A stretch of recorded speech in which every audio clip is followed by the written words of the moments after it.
What's up, guys?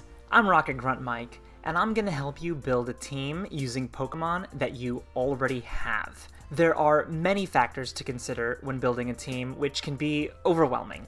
In this video, we're gonna focus on one specific factor, which is choosing the right move types that will be effective against the Pokemon in the meta, and at the same time, be reliable moves overall. This is the second video in my series about team building, so be sure to subscribe so that you can keep up with the series. Also, be sure to make a copy of the Google Spreadsheet, which is linked below. You'll need it to do the activity in this video. Alright, let's get started. The first step is to identify which Pokemon you want to be the most prepared to fight, and note their typing. In this video, I'll be preparing a team for the Great League. So, number 1 on my list is Azumarill, who is Water and Fairy. 2 are Swampert and Whiscash, who are Water and Ground. 3 is Skarmory, who's Steel and Flying. 4 is Registeel, who's Steel. 5th is Altaria, who's Dragon and Flying. 6th is Clefable, who's Fairy. And 7th is Meganium, who's Grass. So let's take a look at the spreadsheet. So you can see in the spreadsheet that Pokemon type is listed in column B and priority is listed in column A. Now, your priorities might look way different than mine, which is fine. If you want to change the priority in the sheet, all you need to do is drag the rows around and then change the numbering. If you want to add more dual typings to this sheet, then it's very important that you make a new row for each unique dual type, and that's because each dual type has a unique vulnerability profile. For example, Flying is weak against electric moves, but Altaria is not weak against electric because it's also Dragon, so you would only know that if you made a row for Flying and Dragon. Now, let's consider which move types are best for fast moves. Because a Pokemon can only know one fast move, you should choose a move type that does at least neutral damage against the majority of your priority Pokemon types, and at the same time, doesn't have too many weaknesses in general. That way, the fast move does at least neutral damage most of the time. So for me, Ghost is a good move type for a fast move because although it's not strong against any of my priority Pokemon types, it's also not weak, so it will do reliable neutral damage in most battles.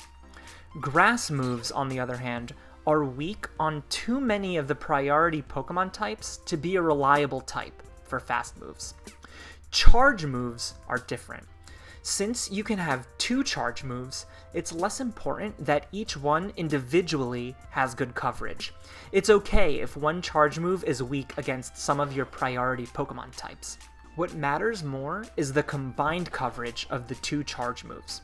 So even though Grass doesn't make for a good fast move for me, it is great as a charge move because it covers the top 2 Pokemon types that I care about, and it should be paired with another charge move that can cover the other types.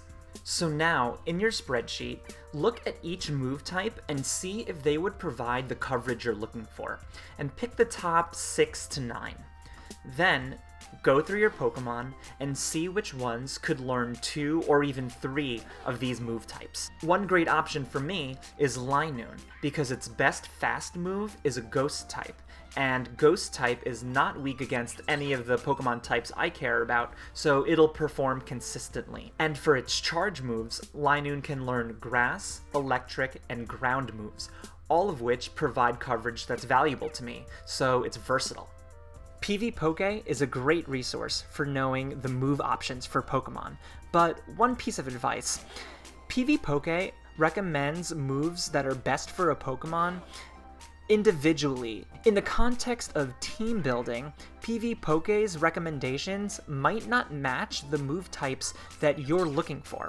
For example, for Linoone, PvPoke recommends that it learns the Grass and Electric moves. However, I need Linoone to specifically cover Steel-type Pokemon with a Ground move, And another Pokemon on my team already knows a charged electric move, so I'm gonna go for the ground move. When you're done with this activity, let me know in the comments which move types were most important to you, both for fast moves and for charge moves.